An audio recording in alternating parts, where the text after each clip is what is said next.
ఈ దీక్ష ఎందుకు చేస్తున్నాము అన్న సంగతి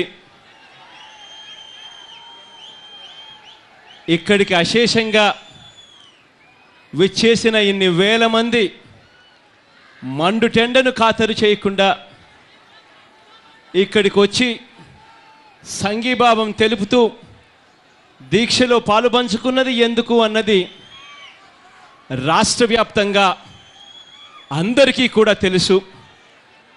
కానీ ఒకే ఒక్క వ్యక్తికి మాత్రం తెలియదు. ఆ వ్యక్తి ఎవరు అనంటే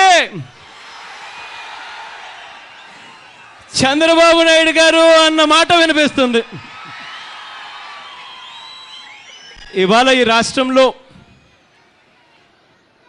చంద్రబాబు నాయుడు గారు ఎన్నికలకు ముందు తానిచ్చిన మాటలు ఏమిటి, ఎన్నికలు అయిపోయిన తర్వాత చంద్రబాబు నాయుడు గారు చేస్తూ ఉన్నది ఏమిటి అన్నది రాష్ట్రంలోని ప్రతి ఒక్కరికి కూడా తెలిసిన విషయం. రాష్ట్రంలో ఇవాళ రైతన్నలు బాధపడతా ఉన్నారు.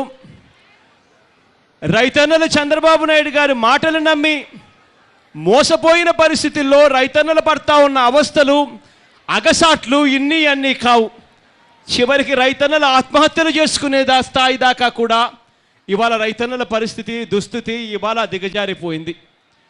చంద్రబాబు నాయుడు గారి మాటలు నమ్మి ఎన్నికల వేళ డ్వాక్రా అక్క చెల్లెమ్మలు పడతా ఉన్న అగసాట్లు అన్నీ ఇన్ని కావు.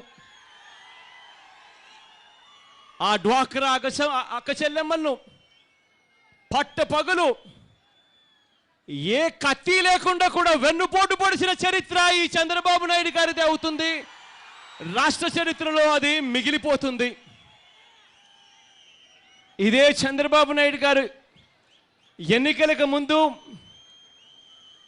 ఏ నోట విన్నా కూడా, ఏ మీటింగ్లో చంద్రబాబు నాయుడు గారి నోట విన్నా కూడా, టీవీ ఆన్ చేసినప్పుడల్లా కూడా మనకు వినిపించింది జాబు కావాలంటే బాబు రావాలి అన్న మాట వినిపించింది.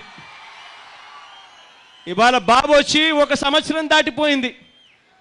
కొత్త జాబులు ఇచ్చే కథ దేవుడెరుగు. ఉన్న ఉద్యోగాలను ఊడబెరికే కార్యక్రమమే ఇవాళకి జరుగుతూ ఉంది. జాబ్ ఇవ్వడంలో ఆలస్యం అవుతా ఉంది. 2000 రూపాయలు నిరుద్యోగ భృతి ప్రతి ఇంటికి ఇస్తానన్నావు. రాష్ట్రంలో 1,75,00,000 ఇల్లులు ఎదురు చూస్తూ ఉన్నాయి. 2000 రూపాయలు నిరుద్యోగ భృతి ఎప్పటి నుంచి ఇస్తావు చంద్రబాబు నాయుడు గారు అని గట్టిగా నిలదీసే రోజు ఈ రోజు.